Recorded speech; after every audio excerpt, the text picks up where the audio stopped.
Madam, I would like to speak on several items dealing with the various aspects of the operational side of the Indian Railways. Firstly, we have to take into consideration that after partition, the Indian Railways had to bear a great strain.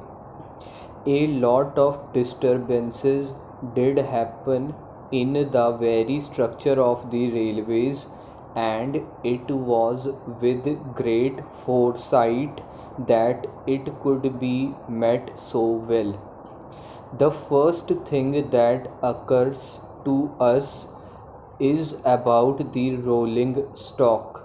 The rolling stock is very important because India used to import a large number of engines and so many other things which are associated with the operational side.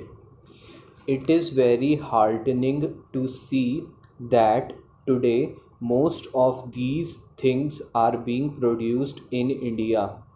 Recently, I had the privilege of visiting some of these factories, especially the Chittaranjan factory, and I saw that the recent manufacture of an electric engine was something indicative of the wonderful achievement. Steam engines and diesel engines are manufactured, the latter ones at Varanasi. These have gone a long way in meeting the demands of the railways sufficiently.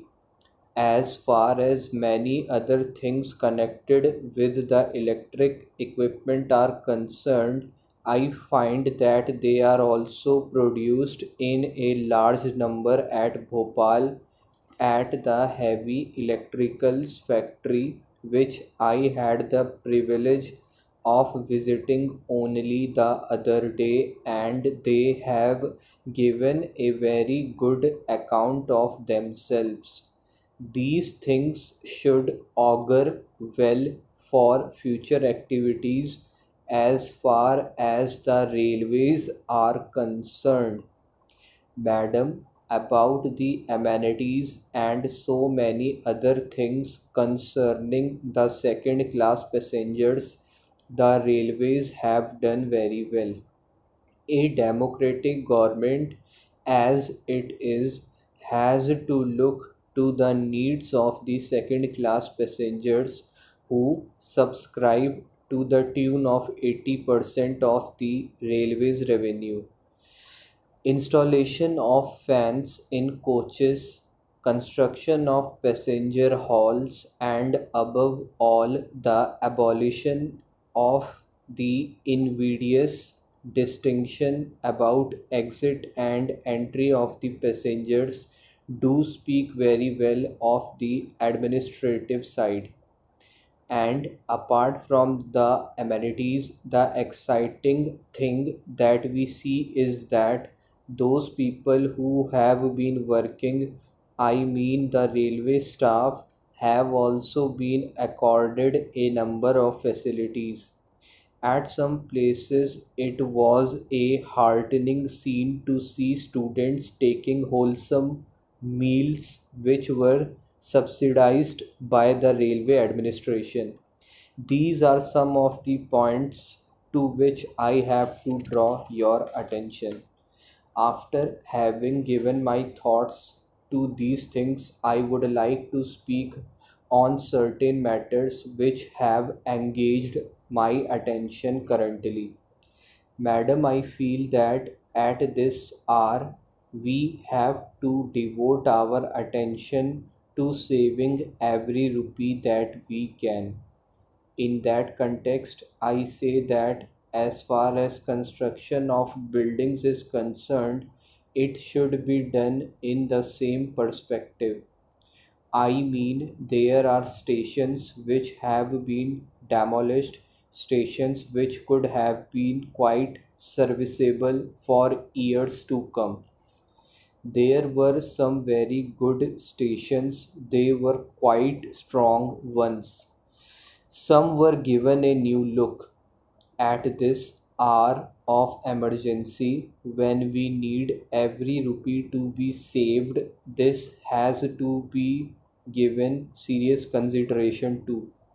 The second point that I would like to bring to the notice of the Honorable Minister of Railways is that as far as the narrow gauge railway lines are concerned, I have gone through some of their financial aspects and I am not really happy.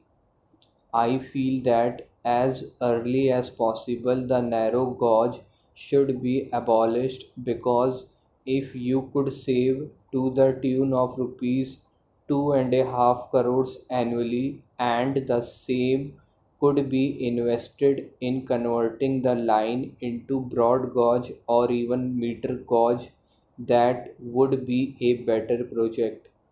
I understand that the Railway Board is also giving serious consideration to this aspect of the thing. Now, I would like to draw the attention of the Honorable Minister to a very important factor, as is the progress made in other democratic countries in the matter of our railways. Also, we should try to make it more modern. We should rationalize it and also make it modern in a manner which may compare favorably with the railways in other advanced countries of the world, which have gone much ahead of us.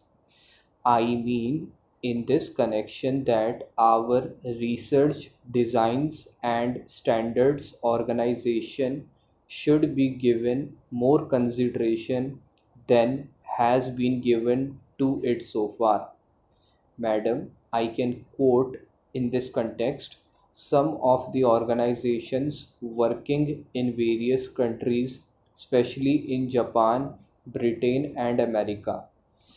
Japan is one country which has gone far ahead of even many of the Western countries.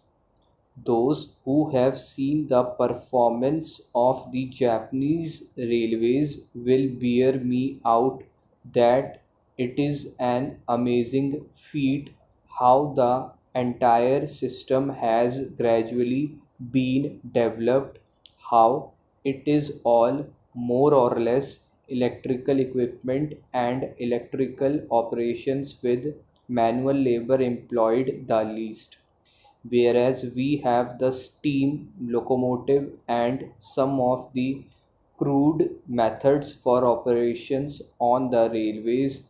Japan has gone far ahead of us.